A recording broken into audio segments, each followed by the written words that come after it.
હવામાન માહિતી વાવથરા YouTube channel ઉપર ખેડૂત મિત્રો વડીલો મિત્રો આપનું સ્વાગત છે. આપણો એક હવામાન ગ્રુપ છે, એમાં પણ આપ એડ થઈ તો એમાં આપને આ જે હવામાન વિશેના આપણે જે યુટ્યુબના વિડીયો જોવા મળશે અને લેખિત અને વોઇસ મેસેજ દ્વારા પણ આપને માહિતી આપીએ છીએ કે મેસેજ કરીને કે વરસાદ થશે કે નહીં. તો એ બાબતમાં પણ તમે જે આપણો ગ્રુપ છે હવામાન માહિતી, એમાં આપણે તમે પણ જોડાઈ શકો છો. ખેડૂત ભાઈઓ, આપણે ખાસ તો હું વાવથરાદની આપણે આગાહી કરી છે.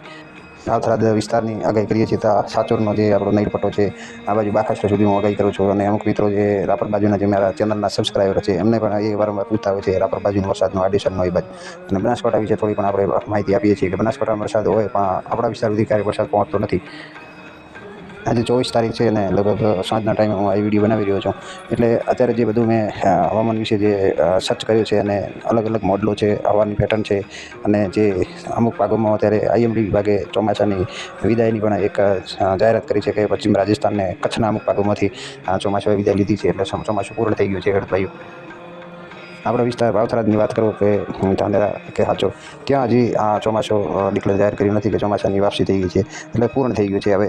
એટલે જે આપણે પહેલાં એની 17 તારીખ હતી આપણા વિસ્તારમાં, આ વખતે આપણે હવે લગભગ 30 તારીખનું ચોમાસું પૂર્ણ જાહેર કરી એવી અત્યારે શક્યતા. એનું કારણ છે કે જે સિસ્ટમ બની છે, એ સિસ્ટમ મધ્યપ્રદેશ અને મહારાષ્ટ્રના અને અમુક ગુજરાતના ભાગો ઉપર 2-3 દિવસ રહેવાની છે. આ સિસ્ટમ આવતીકાલે લગભગ ગુજરાતના દક્ષિણ ભાગમાં આવશે અને મહારાષ્ટ્ર મધ્યપ્રદેશ ઉપર આવશે. એટલે એના વાદળો ખૂબ મોટા પ્રમાણમાં છે. મેં અગાઉ પણ એક આપણને લેખિત હવામાન ગ્રુપમાં આપ્યું હતું કે એક મોટો સમૂહ છે વાદળોનો, 2 સિસ્ટમ ભેગી થઈ છે.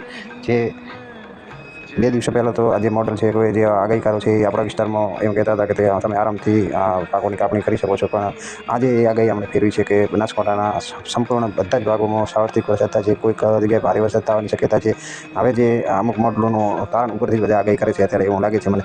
હવે જેમ વરસાદનો વર્તારો વધારે બતાવ્યો, અત્યારે વરસાદની શક્યતા એવી છે કે છે બાકાસર સુધી અને આમને જે પાકિસ્તાનનો થરપારકર છે એ જિલ્લામાં, આ બાજુ કચ્છમાં રાપર સુધી છૂટો છવાયો. જ્યારે આપણા બારમેર સુધી પણ વરસાદ થવાની શક્યતા છે. સાચોર જિલ્લામાં પણ વરસાદ થવાની શક્યતા છે. નઈ પટ્ટામાં પણ સારો અને ભારે વરસાદ થવાની શક્યતા છે ખેડૂત ભાઈઓ.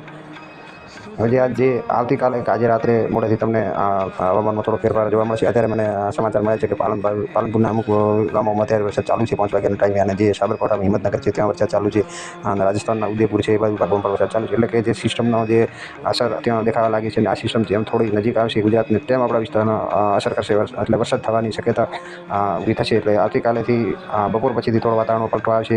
25 તારીખનો 26 તારીખનો પણ વાતાવરણમાં પલટો આવવાની શક્યતા. વરસાદ થાય કે ન થાય એ હું નથી કહેતો, પણ વાતાવરણમાં જરૂર પલટો આવશે એ 100% અત્યારે સંભાવના દેખાઈ. અને 27મી સાંજ સુધી લગભગ ખેડૂત ભાઈઓ આપણા વિસ્તારમાં કોઈ ગામમાં વરસાદ નહીં થાય એવું નહીં બને. સાર્વત્રિક વરસાદ થવાની પૂરેપૂરી શક્યતા છે. તમામ ભાગોમાં વરસાદ થવાની શક્યતા છે. એટલે આપણો વાવથરાદના ખેડૂતો માટે એક રાહતના સમાચાર છે. અને જે અત્યારે જો આ વરસાદ ન થાય તો આપણું વર્ષ લગભગ 50%ની અંદર આવી જાય. એટલે કે આઠાની ચાળાની વર્ષ થઈ જાય 16નીમાંથી. અને જે થોડો બગાડ છે હવે અમુક જે આગોતરા તે પિયત કે પિયતથી કે આપણે જે વાવણી કરેલ છે કે પાવેલ છે પાકો, એને થોડો જે પાકી ગયેલા એને નુકસાન છે. પણ નુકસાન કરતાં અત્યારે ફાયદો વધારે છે. આ જે પાસોતરા ધોન પાકો છે, અને કઠોળના પાકો, ગુવાર છે, એરંડા છે, તેલબિયાના પાકો છે, ખાસ કરીને મગફળીના પાકોને ખૂબ જ જેને પિયતની સગવડ નથી, એને વરસાદ આજનો આજ થાય તો સારો છે. પણ મારું કહેવું છે કે ખેડૂત ભાઈઓ, હવે ચિંતા જેવું મને આજે થોડી ચિંતા દૂર થઈ છે કે લગભગ 27 તારીખ સુધી સાર્વત્રિક વરસાદ થઈ જશે ખેડૂત ભાઈઓ. હવે તમે એ બાબતમાં થોડી ચિંતા ઓછી કરજો. ભગવાને આપણા માટે સારા સંકેત આપ્યા છે વરસાદ થવાના. એ મને પણ અત્યારે હવામાનનો અમુક જે હું રિસર્ચ કરીને સર્ચ કરી એના આધારે કહું છું કે 27/6 સુધી આપણા વિસ્તારમાં સાર્વત્રિક વરસાદ થઈ જશે.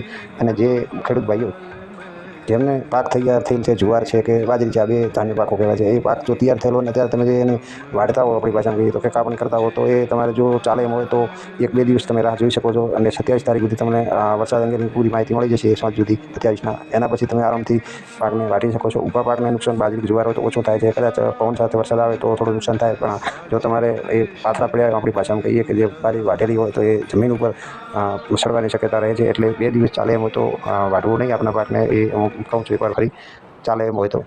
બાકી તમારી મરજી હોય તો તમે પાકને વાઢી પણ શકો છો. હું ના નથી પાડતો કે તમે બિલકુલ કાપણી કે વાઢવાનું કામ બંધ કરી દો.